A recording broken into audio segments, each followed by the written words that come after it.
आज आपण Microsoft office वर्डच्या मदतीने एखादी वर्कशीट किंवा एखादी प्रश्नपत्रिका कशा पद्धतीने बनवावी याचा हा डेमो आहे. तुमच्या संगणकावरती मायक्रोसॉफ्ट ऑफिस वर्ड सर्च करा. ते मायक्रोसॉफ्ट ऑफिस वर्ड असं ओपन झाल्यानंतर मुख्यतः होम, इन्सर्ट, पेज लेआउट या 3 मुख्य पेजची आपण माहिती या व्हिडिओमध्ये पाहणार आहोत. सर्वप्रथम होम नावाच्या या टॅबवरती इथून फॉन्ट चेंज करू शकता. तुम्हाला हवा आहे तो फॉन्ट या ठिकाणाहून तुम्ही बदलू शकता. इथून फॉन्ट साईज बदलू शकता.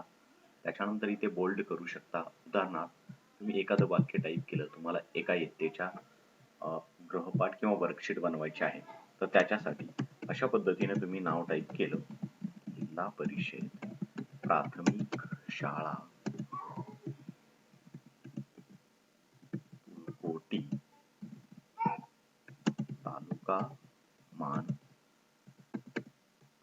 जिल्हा सातारा या पद्धतीचं नाव टाईप केलं आणि तुम्ही खालच्या ओळीत इयत्ता दुसरी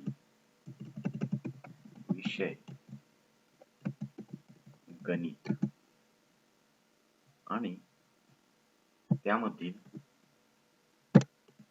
घटक भौमितिक आकार या पद्धतीने असं नाव टाईप केल्यानंतर तुम्हाला हा भाग सिलेक्ट करून या ठिकाणाहून ते बोल्ड करता येतो.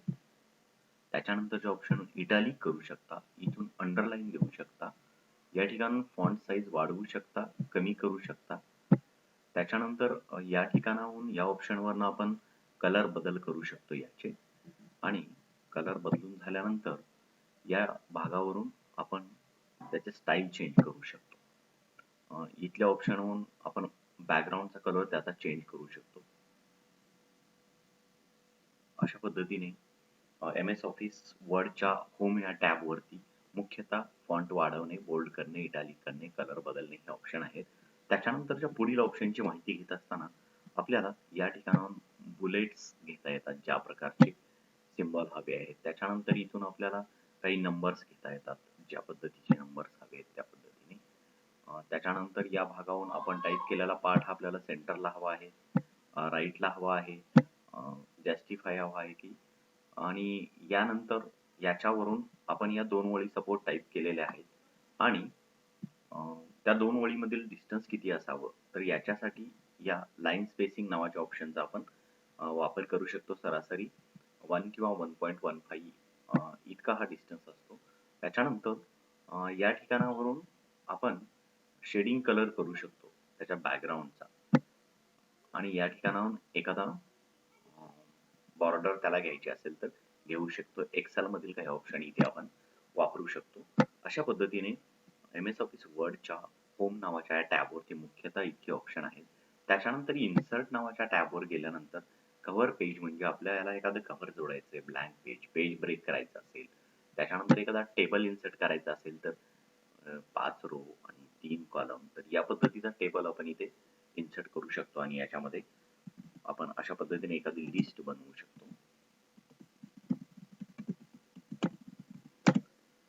त्याच्यानंतर या टेबलच्या डिझाईन इथून चेंज करू शकतो आपण.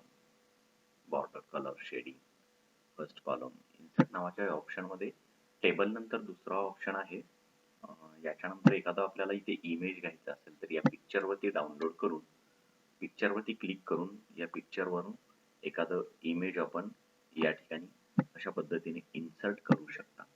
तुमच्या संगणकात किंवा मोबाईलमध्ये असल्याचं एखादं इमेज तुम्हाला इन्सर्ट करून या ठिकाणी ड्रॅग करून ते इमेज तुम्ही अशा पद्धतीने इन्सर्ट करू शकता. त्याच्यानंतर फोटोशॉप मधले सगळे ऑप्शन तुम्ही या इमेजसाठी वापरू शकता. उदाहरणार्थ त्याला बॉर्डर द्यायची, इथे बॉर्डरचा कलर आहे, तो कलर तुम्ही त्या इमेजच्या बॉर्डर कलरला देऊ शकता. अशा प्रकारे इन्सर्ट म्हणजे इथून सगळ्या प्रकारच्या माहित्या आपल्याला आपल्या पेजवरती घेता येतात. क्लिप आर्ट म्हणजे ऑटोमॅटिक याच्यामध्ये असलेली काही चित्र आपण इथे इन्सर्ट करू शकतो. हे क्लिप आर्ट्स मधून करू शकतो.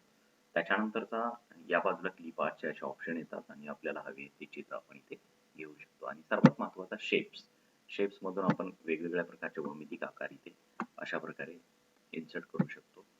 त्याला कलर देऊ शकतो वेगवेगळ्या प्रकारचे. त्याच्यानंतर तुम्हाला रेक्टँगल हवा असेल तर या पद्धतीचे वेगवेगळ्या प्रकारे शेप्स आपण घेऊ शकतो. हा इन्सर्ट मधला एक महत्वाचा ऑप्शन आहे. त्याच्यानंतर स्मार्ट आर्ट चार्ट आहे, स्क्रीनशॉट इथून घेऊ शकतो, हायपरलिंक देऊ शकतो, बुकमार्क करू शकतो, हिडर फुडर म्हणजे खालची बाजू आणि वरची बाजू या ठिकाणाहून पेजला आपण नंबर देऊ शकतो. बॉटम ऑफ पेज जर आपल्याला एखाद्या पेजला नंबर द्यायचा आहे तर बॉटम ऑफ पेज सिलेक्ट केलं तर या प्रकारचं डिझाईन घेऊन आपण आपल्या पेजेसला इथून नंबर देऊ शकतो. त्याच्यानंतर इन्सर्ट मधल्या आणखीन एक ऑप्शन म्हणजे टेक्स्ट बॉक्स, क्विक पार्ट्स आहे. वर्ड आर्ट मधून आपण काही वेगवेगळ्या प्रकारच्या डिझाईन देऊ शकतो. इथे ऑब्जेक्ट आहे, date and time, signature line, equation, symbol मधून काही सिम्बॉल घेऊ शकतो.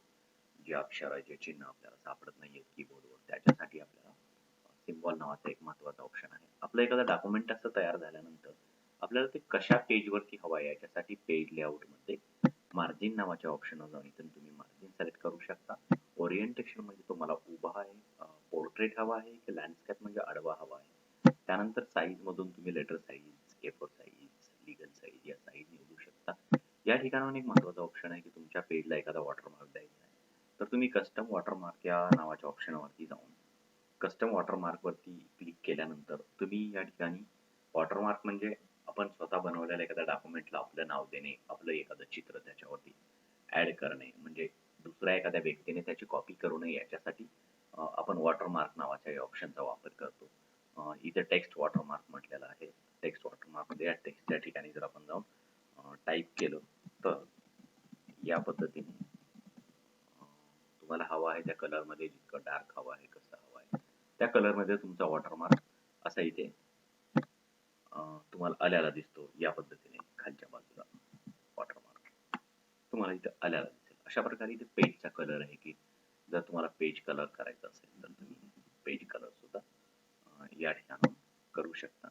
अशा पद्धतीने मायक्रोसॉफ्ट ऑफिस वर्ड मध्ये होम, इन्सर्ट आणि पेज लेआउट या 3 प्रकारच्या ऑप्शन वरून आपण एक चांगलं वर्कशीट, एखादी प्रश्नपत्रिका सुंदरपणे बनवू शकतो. अधिक माहितीसाठी www.shikshanbhakti.in नावाच्या वेबसाईटला आणि शिक्षण भक्ती YouTube चॅनलला जाऊन भेट द्या. तिथे तुमच्या सर्व समस्यांचे निराकरण केले जाईल.